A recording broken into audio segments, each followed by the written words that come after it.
9:40 a.m. 18th August 2022, Thursday morning. This is Brother Rajababu Masaganti, founder God servant of Yes Raktme Jayam Ministries. Our mobile numbers 9292201542, 9966327361, 6281317132. आज यीशु मसीह का वचन Bible से पढ़ रहा हूँ। तो लूका अध्याय 5, 10 और 11। यीशु ने सामन से कहा, डर मत, क्योंकि अब से आगे तू मनुष्यों को बटोरा करेगा।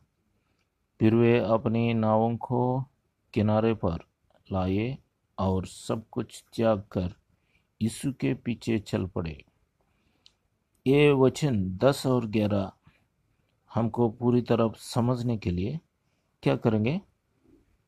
5वां अध्याय 1 से 11 तक ऑडियो बाइबल सुनेंगे।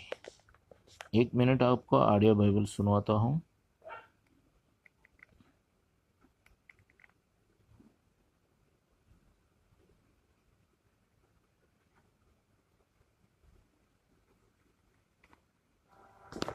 लूका अध्याय 5। प्रथम चेलों का बुलाया जाना। और ऐसा हुआ कि जब भीड़ परमेश्वर का वचन सुनने के लिए उस पर गिरी पड़ती थी और वह गन्नेसरत की झील के किनारे पर खड़ा था, और उसने झील के किनारे 2 नावें खड़ी हुई देखी और मशुए उन पर से उतरकर जाल धो रहे थे। और उन नावों में से एक पर जो शमौन की थी चढ़कर उसने उससे विनती की कि किनारे से थोड़ा हटा ले चले। तब वह बैठकर लोगों को नाव पर से उपदेश देने लगा। और जब वह बातें कर चुका तो शमौन से कहा, गहरे में ले चल और मछलियां पकड़ने के लिए अपना जाल डालो। और शमौन ने यीशु को उत्तर दिया, हे स्वामी, हमने सारी रात कठोर परिश्रम किया और कुछ नहीं पकड़ा, तिस पर भी तेरे कहने से जाल डालूंगा। और जब उन्होंने ऐसा किया तो बहुत सारी मछलियां घेर लाई और उनके जाल फटने लगे। इस पर उन्होंने साथियों को जो दूसरी नाव पर थे संकेत किया कि आकर हमारी सहायता करो। और उन्होंने आकर दोनों नावें यहाँ तक भर ली कि वे डूबने लगी। ये देखकर शमौन पतरस यीशु के पांव पर गिरा और कहा, हे प्रभु, मेरे पास से जा, क्योंकि मैं पापी मनुष्य हूँ। क्योंकि इतनी मछलियों के पकड़े जाने से उसे और उसके साथियों को बहुत अचंभा हुआ था। और वैसे ही जब्दी के पुत्र याकूब और यूहन्ना को भी, जो शमौन के सहभागी थे, अचंभा हुआ। तब यीशु ने शमौन से कहा, मत डर, अब से तू मनुष्यों को जीवता पकड़ा करेगा। और वे नाव को किनारे पर ले आए और सब कुछ छोड़कर उसके पीछे हो लिए। कोढ़ के रोगी को चंगा करना।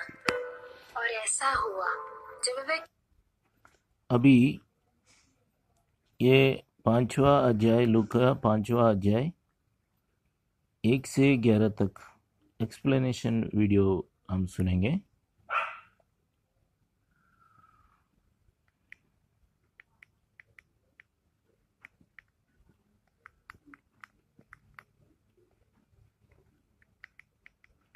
दो मिनट।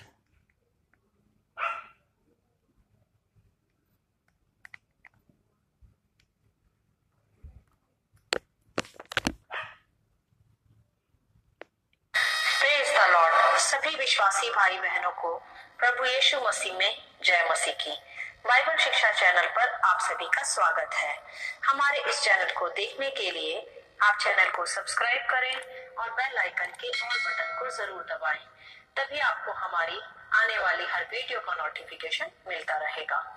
आज मैं आपके लिए बाइबल की पुस्तक से लूका अध्याय 5 का 1 से 11 वचन लेकर आई हूँ। यीशु का पतरस की नाव में आना, एक अद्भुत चमत्कार। तो चलिए भाइयों बहनों, हम वीडियो स्टार्ट करते हैं। बाइबल दर्शाती है यहाँ कि यह उस समय की बात है जब प्रभु यीशु मसीह गलील में प्रचार कर रहे थे और तब भीड़ परमेश्वर का वचन सुनने के लिए प्रभु यीशु पर गिरी पड़ती थी। और उस घड़ी प्रभु यीशु गन्नेसरत की झील के किनारे पर खड़े थे।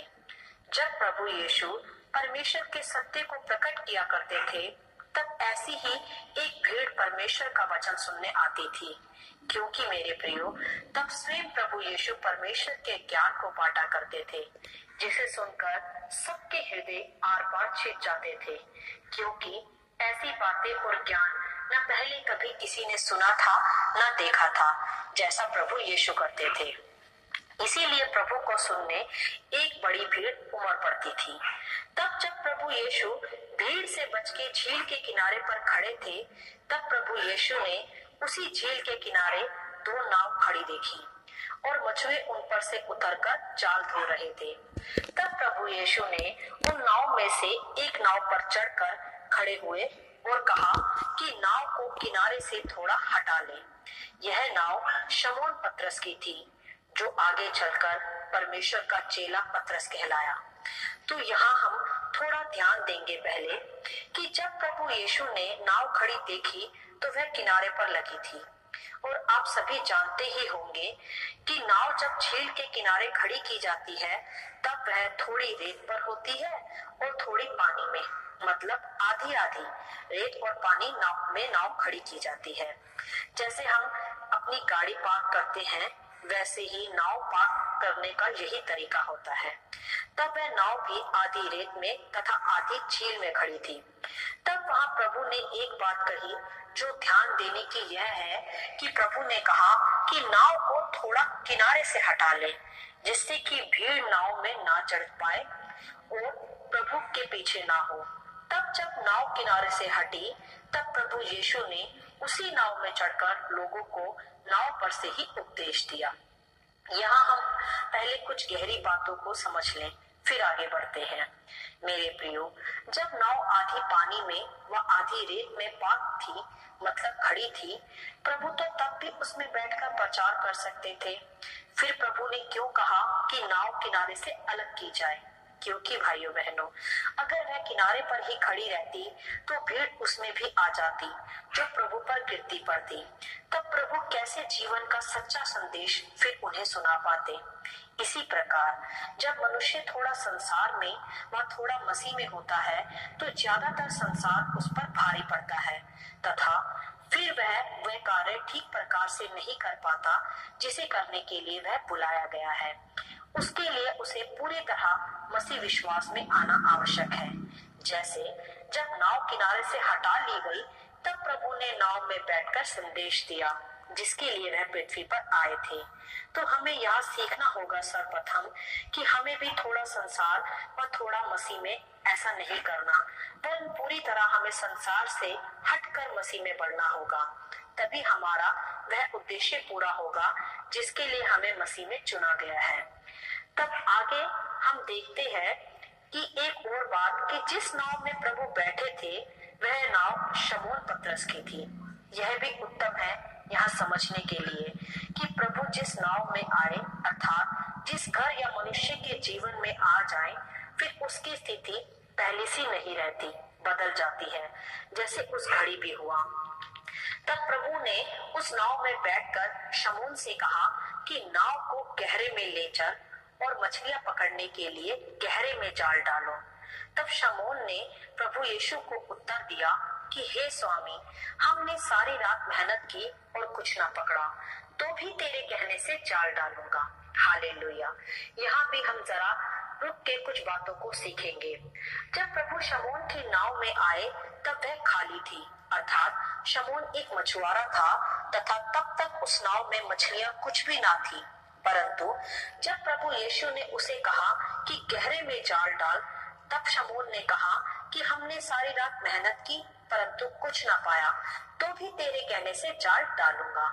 एक तो यहाँ यह स्पष्ट होता है कि शमौन रात भर से मेहनत करता रहा परंतु सफलता नहीं मिली, परंतु फिर भी उसने प्रभु की बात मानी। जैसे यदि किसी मनुष्य ने जीवन भर मेहनत की हो और कुछ ना पाया हो, तो एक बार को वह हार जाता है और थक जाता है, यह सोचकर कि अब कुछ भी नहीं हो सकता।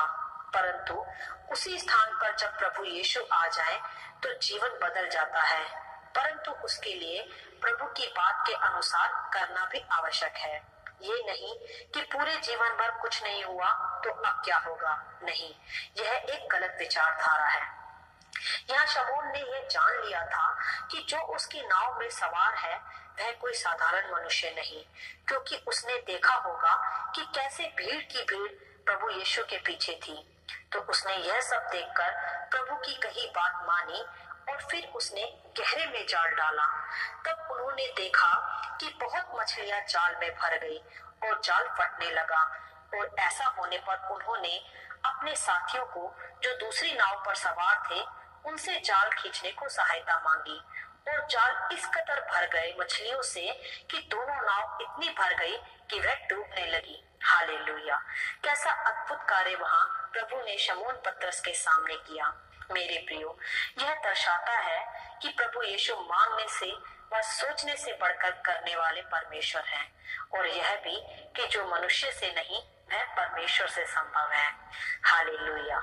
जैसे सारी रात झील में जाल डालते डालते वह थक गए परंतु कुछ ना पाया, परंतु जब उसी खाली स्थान पर प्रभु यीशु उतर आए तो वहां मरुस्थल में भी जीवन आ गया। कैसे न आता मेरे प्रियो, क्योंकि ये मछलियां भी अपने सृष्टिकर्ता को पहचान गई होंगी और उसकी आज्ञा को पूरा करने उमड़ आई। और यह भी स्पष्ट है यहाँ कि शमौन ने निराशा व थकने के बावजूद भी प्रभु की आज्ञा को माना और गहरे में जाल डाला और वो पाया जिसे वह प्राप्त करने ही आया था। और फिर आगे हम देख सकते हैं कि यह सब देखकर शमौन पतरस प्रभु यीशु के पांव पर गिर पड़ा और कहा कि हे प्रभु, मेरे पास से जा, क्योंकि मैं पापी मनुष्य हूँ। क्योंकि भाइयों बहनों, पतरस उस घड़ी जान गया यह अद्भुत काम देखकर कि यह जो उसके सामने खड़ा है वह कोई साधारण मनुष्य नहीं वरन जीवित परमेश्वर का पुत्र मसीही है। तो इसीलिए शमौन पतरस को आत्मा में बोध आया कि वह पापी है और यीशु पवित्र है। इसीलिए उसने अपने को प्रभु के सामने पापी मनुष्य कहा और यह कहना अर्थात प्रभु के सामने अपने पापों को सच्चे मन से मान लेना ही मनुष्य के उद्धार का पहला कदम है, जो उस घड़ी शमौन पतरस का भी हुआ। क्योंकि आगे दर्शाया गया है कि इतनी मछलियां पकड़े जाने पर शमौन व उसके साथियों को बहुत अचंभा हुआ, क्योंकि भाइयों बहनों, वे सब तो जन्म से ही मछुआरे थे, तो उनसे उत्तम मछली पकड़ना भला कौन जान सकता था। और उस पूरी रात उन्हें कुछ नहीं मिला था, तो वो सब अपने एक्सपीरियंस से जान गए थे कि अब यहाँ मछलियां नहीं मिलेंगी। परंतु जब प्रभु यीशु के आने पर उनकी दोनों नाव मछलियों से भर गई तो वह जान गए कि यही जीवित परमेश्वर का पुत्र मसीह है, और फिर अचंभित भी हुए। और तब शमौन के साथ याकूब और यूहन्ना दोनों भी, जिन्होंने यह सब देखा था, अचंभित हुए। तब प्रभु यीशु ने पतरस से कहा कि मत डर, अब से तू मनुष्यों को जीवता पकड़ा करेगा। और तब वे तीनों नाव को किनारे पर ले आए और प्रभु के पीछे हो लिए। इस प्रकार ही प्रभु के प्रथम चेलों का चुनाव भी हुआ, जिसमें पतरस, याकूब और यूहन्ना शामिल थे। हालेलुया! तो इस अध्याय के संपूर्ण स्पष्टीकरण को अब हम संक्षिप्त में समझेंगे। मेरे प्रियो, पहले तो यह कि हमें पूरी तरह से मसीह में चलना चाहिए। ऐसा ना हो कि हम थोड़ा थोड़ा संसार में बने रहें और थोड़ा थोड़ा मसीह में, उस नाव की तरह। तो फिर हमारा जीवन भी एक तरफ अटका ही रहेगा, बढ़ेगा नहीं। परंतु जब हम थोड़ा संसार से हटकर मसीहत में सच्चाई से चलेंगे तो ही हमारे जीवन में परमेश्वर की बुलाहट सिद्ध भी होगी। जैसे उस घड़ी भीड़ संसार को दर्शाती है और नाव जीवन को, और प्रभु मसीहत की सच्चाई और प्रकाशन व सिद्ध बुलाहट को। तो हमें भी संसार से हटकर अपनी सिद्धता की ओर बढ़ना है और एक फलवंत मसीह बनना है। और दूसरी बात सीखने की यह है कि चाहे हमारा जीवन कितना ही निराशा से भरा क्यों ना हो, कितना ही हारा हुआ क्यों ना हो, जब उस निराशा में, उस हार में प्रभु यीशु आ जाते हैं तो निराशा आशा में और हार जीत में बदल जाती है। बस उसके लिए हमें अपनी निराशाओं पर, अपनी हार ही पर मन नहीं लगाए रहना, वरन उस घड़ी भी प्रभु की आज्ञा को मानना व सुनना है, तो हम निश्चय ही अपनी आशीषों को प्राप्त करेंगे, क्योंकि यह स्पष्ट हो चुका है कि जो मनुष्य से नहीं वह परमेश्वर से संभव है। जैसे पतरस ने सारी रात की मेहनत के बाद, हार के बाद, निराशा के बाद जब कुछ भी नहीं पाया, तो वह उसमें बना नहीं रहा, वरन उसने प्रभु के आने पर प्रभु की कही बात के अनुसार किया और एक अद्भुत आश्चर्य कर्म को पाया भी। मेरे प्रियो, यही होना चाहिए आज हमारा भी जीवन, जो प्रभु आज हमसे कहते हैं इस वचन के आधार पर कि निराशाओं में हारो मत, मैं तुम्हारे सदा साथ हूँ और मैं निराशाओं को आशाओं में व हार को जीत में बदलने वाला परमेश्वर हूँ। जब जब तुम मेरी आज्ञाओं पर चलोगे, तब तब मांगने से भी, सोचने से भी बढ़कर आशीष पाओगे, क्योंकि मैं परमेश्वर निराशा का नहीं, हार का नहीं, वरन आशा और जीत का प्रभु हूँ। हालेलुया। जैसे उस घड़ी शमौन ने नाव में उतनी मछलियां देखी जैसी उसने मछुआरा होने पर पूरे जीवन भर भी नहीं देखी थी, कि उसने जाल डाला और जाल फट गया। और तीसरी बात सीखने की यह है कि प्रभु ने पतरस से कहा कि वह गहरे में जाल डाले। गहरे में ही क्यों, दाएं और बाएं क्यों नहीं? क्योंकि मेरे प्रियो, गहरे में ही मछलियां प्रभु की आज्ञा के अनुसार एकत्रित थी, और प्रभु तो सर्वज्ञानी है, उसे तो सब ज्ञात था। इसी प्रकार मेरे प्रियो, प्रभु सब जानता है कि हम आशीषित व सिद्ध कब बन सकते हैं, जब हम मसीहत में गहरे होंगे, क्योंकि मसीहत में गहरे होने पर ही हमारी सिद्धता व आशीषें प्रकट होने लगती हैं। इसीलिए प्रभु ने गहरे शब्द का यहाँ उल्लेख भी किया है, क्योंकि गहरे हो जाने पर ही हमारी आशीषें व बुलाहट सिद्ध होती है व प्रकट होती है। जैसे शमौन ने भी गहरे में ही जाल डालने पर मछलियां पाई। तब जब प्रभु ने उससे कहा कि अब से तू जीवित मनुष्यों को पकड़ने वाला बनेगा, और ऐसा हुआ भी। पतरस वह सिद्ध चेला बना प्रभु का, जिसने प्रभु के राज्य में हजारों आत्माओं को जीता और उद्धार का संदेश भी सुनाया आगे चलकर। तो कहने का तात्पर्य यही है मेरे प्रियो, कि जब हम प्रभु को अपने जीवन में स्वीकार करते हैं और प्रभु हमारे जीवनों में प्रवेश करते हैं, तो हमारा दुख आनंद में बदल जाता है, हमारी हार जीत में बदल जाती है और हमारी निराशा आशा में बदल जाती है। और फिर हम एक सिद्ध फलवंत विश्वासी बनकर वह कार्य कर पाते हैं जिसके लिए हम मसीह में बुलाए गए हैं। बस उसके लिए हमें अपनी खाली जीवन रूपी नाव में प्रभु को बैठाना होगा और उसकी कही आज्ञाओं को भी मानना होगा। तभी हम अद्भुत आश्चर्य कर्मों को देख भी पाएंगे और अपनी बुलाहट को भी पूरा कर पाएंगे। और ध्यान दें कि जैसे उस आश्चर्य कर्म के बाद पतरस, यूहन्ना व याकूब प्रभु के पीछे हो लिए और अंत तक विश्वासी रहे, हमें भी वैसे ही होना है। प्रभु के पीछे चलकर अंत तक विश्वास योग्यता में बने रहना है, तभी हम जीवन भर आशीषित भी रहेंगे तथा दूसरों के लिए भी आशीष का कारण बनेंगे, जैसे प्रभु के यह प्रथम चेले भी बने। तो मेरे प्रियो, प्रभु आज हमसे यही कहता है कि हम उसे अपनी जीवन रूपी नाव में बुलाएं, तो हम उन आश्चर्य कर्मों को देखेंगे जो उससे पहले हमने कभी ना देखे होंगे। हमारी हार को जीत में बदलने वाला परमेश्वर वही है, हमारी निराशाओं को आशा में बदलने वाला परमेश्वर यही है।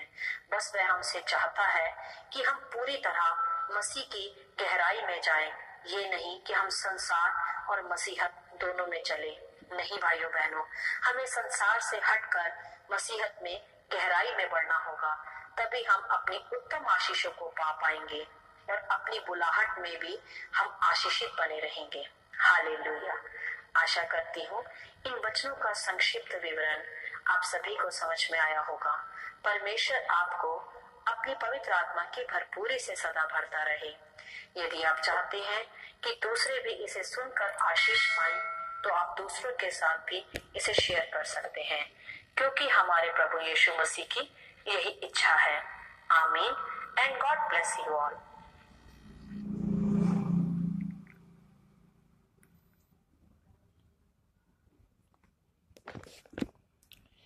ठीक है भाई और बहनों, अच्छा संदेश, ऑडियो संदेश आपको सुनवाया हूँ।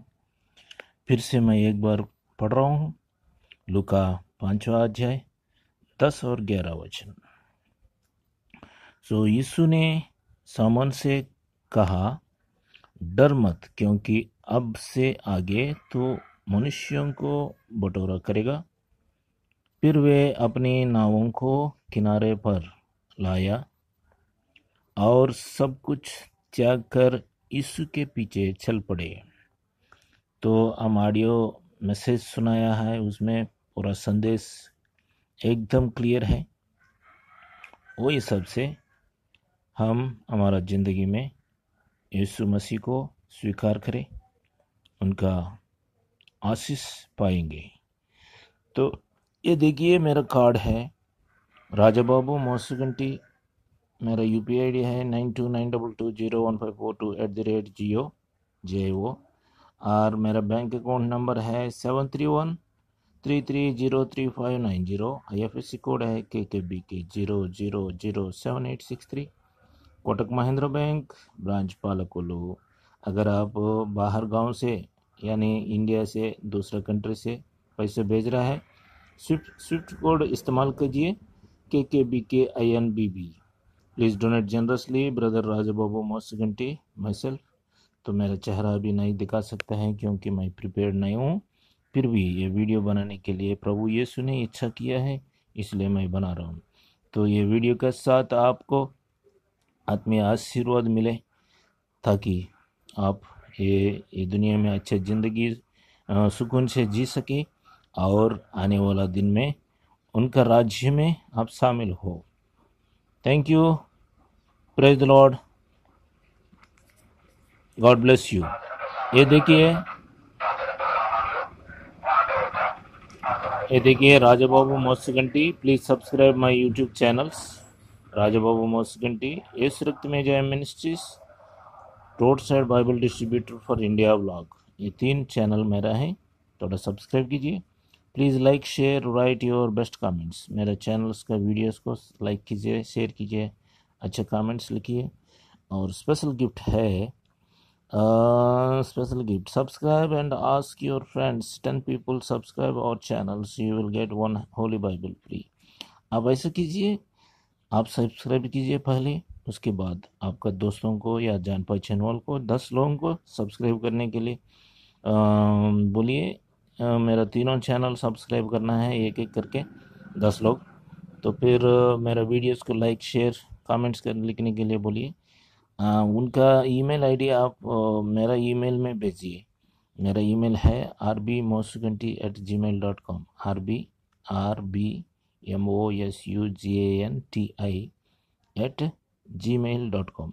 उसमें मेरे को वो 10 ईमेल आपका दोस्तों का और आपका ईमेल में भेजिए। जब मेरे को तो ऑनलाइन में चेक करेगा 10 ईमेल के साथ मेरे को सब्सक्रिप्शन मिला करके।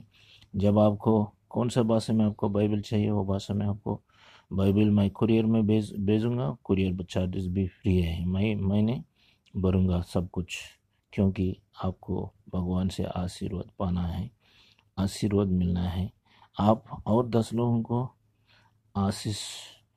आशीष पाने के लिए साधन बनना है। यीशु मसीह का, उनका राज्य में आप शामिल होना है। यही मेरा मकसद था। Thank you, praise the Lord, God bless you. Brother Raja Babu Mosganti, founder God servant of इस रक्त में जय मिनिस्ट्रीज, और मोबाइल नंबर 9292201542, 9966327361, 6281317132। ये मेरे अकाउंट डिटेल्स है। कृपया अच्छे दिल से, खुशी से मेरे को डोनेट कीजिए। आपका डोनेशन अच्छा इस्तेमाल करेगा भगवान को राज्य को इस दुनिया में विस्तार, राज्य को बड़ा करने के लिए तो हम पूरी कोशिश करेगा। तो आपका डोनेशन वेस्ट नहीं होगा, व्यर्थ नहीं होगा। तो आप भगवान के लिए दे रहे हैं, भगवान आपको जो चाहिए, जो मांगो, सब कुछ आपको देगा। थैंक यू, धन्यवाद। Praise the Lord, God bless you.